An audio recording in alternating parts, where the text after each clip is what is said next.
Welcome to our new video guys. और हमने जो पार्ट फर्स्ट में पढ़ा था कि definition of cell, type of cell, तो उसी में हम अब एनिमल सेल को स्टडी करने वाले हैं। तो एनिमल सेल की स्ट्रक्चर हमने यहाँ बना ली है और एनिमल सेल का जो कंटेंट है सेल स्ट्रक्चर का वो हमने यहाँ डिस्कस किया। उसके बाद सेल ऑर्गेनल हम इसमें फर्दर डिस्कस करने वाले हैं। तो जैसा कि टॉपिक आप देख ही रहे हैं, स्ट्रक्चर ऑफ सेल, तो एनिमल सेल कुछ ऐसी हमें दिखती है जिसमें इतनी सारी स्ट्रक्चर्स इन्वॉल्व रहती हैं उस सेल को बनाने में। एक सेल को बनाने में इतनी स्ट्रक्चर्स इन्वॉल्व रहती हैं। लेकिन उससे पहले हम इस टॉपिक को थोड़ा क्लियर करते हैं।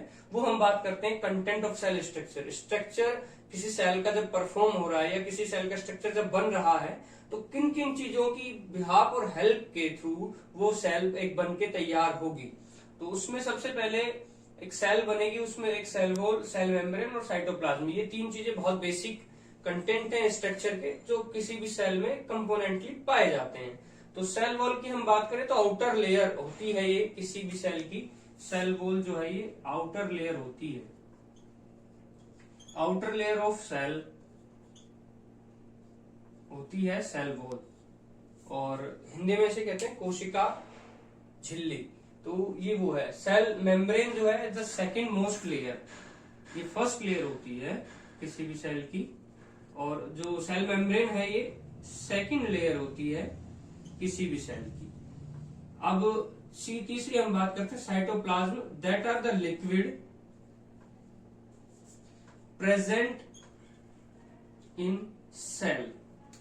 एक सेल के अंदर जो फ्लूइड पाया जाता है, या आप उसे फ्लूइड कह लीजिए, वो ही साइटोप्लाज्म है जो सेल ऑर्गन्स को आगे ग्रोथ और सेल डेवलपमेंट में उनकी हेल्प करता है। अब सेल मेम्ब्रेन क्या है? सेल मेम्ब्रेन बहुत ही एक थिनर मोस्ट लेयर है जो ये कन्वीनियंट करती है, एक कॉन्टेक्ट रिलेशन बनाती है सेल वॉल का और सेल ऑर्गेनल्स का।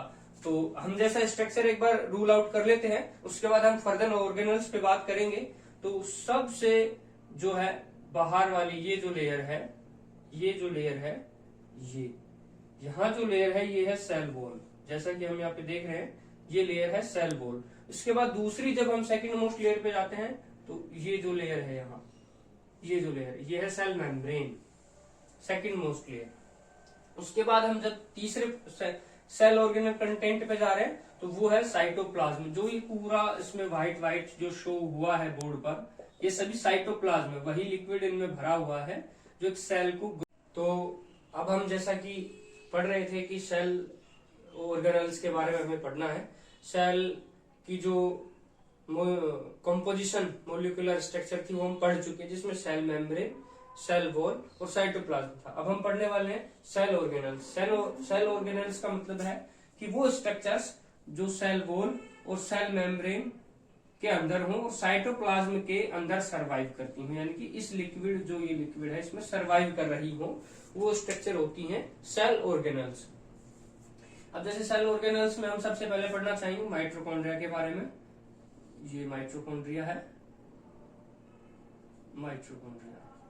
अब आपको इनका शॉर्ट ब्रीफ दे देता हूँ। माइटोकॉन्ड्रिया जो है सेल का पावर हाउस होता है। यहाँ से ही सेल की पूरी एक्टिविटी डिसाइड होती है कि सेल किस तरह से अपना वर्क परफॉर्म करेगी। उसके बाद हम आते हैं राइबोसोम्स पर। ये सेल्स को एक इनिशिएटिव एंजाइम्स बनाने की जो कैपेसिटी है वो प्रोवाइड कराते हैं। एंजाइम्स बनाने का प्रोसेस राइबोसोम के ही इनर होता है। उसके बाद हम देखते हैं गोल्जी बॉडी है। लाइसोसोम है suicide bag of a cell. किसी भी सेल का डेड होना लाइसोसोम पर डिपेंड करता है। उसके बाद हम आते हैं माइक्रोविलाई। ये सेल के मूवमेंट में हेल्प करती हैं। यदि सेल को ग्रोथ होना है तो किस तरह से आगे फर्दर वो ग्रोथ होगी, उसकी लेंथ विड्थ जो होगी वो माइक्रोविलाई पर डिपेंड करती है। उसके बाद हम आते हैं रफ एंडोरेटिकुलर। जो ये रफ है एंडोरेटिकुलर, इस पर जो है राइबोसोम्स बड़े चिपके होते हैं और ये भी एंजाइम सिंथेसिस में ही काम करता है। इससे ही स्मूथ है, स्मूथ या ये भी एंजाइम सिंथेसिस और प्रोटीन जो प्रोटीन लाइसिस में ही काम करता है। उसके बाद हम आते हैं सेंटर में, जो कि हमारा न्यूक्लियस है। उसके बाहर जो ये लेयर है ये न्यूक्लियस मेम्ब्रेन होती है। इसके अंदर जो ये हमारा न्यूक्लियस होता है, और सबसे अंदर जो ये क्रोमेटिन स्ट्रक्चर है, यहाँ पे ये स्ट्रक्चर क्रोमेटिन स्ट्रक्चर्स होती हैं, ये हमारा न्यूक्लियस होता है। यानी कि पूरी सेल का जो एक कहे कि पूरा डीएनए स्ट्रक्चर वो हमारा इस न्यूक्लियस में ही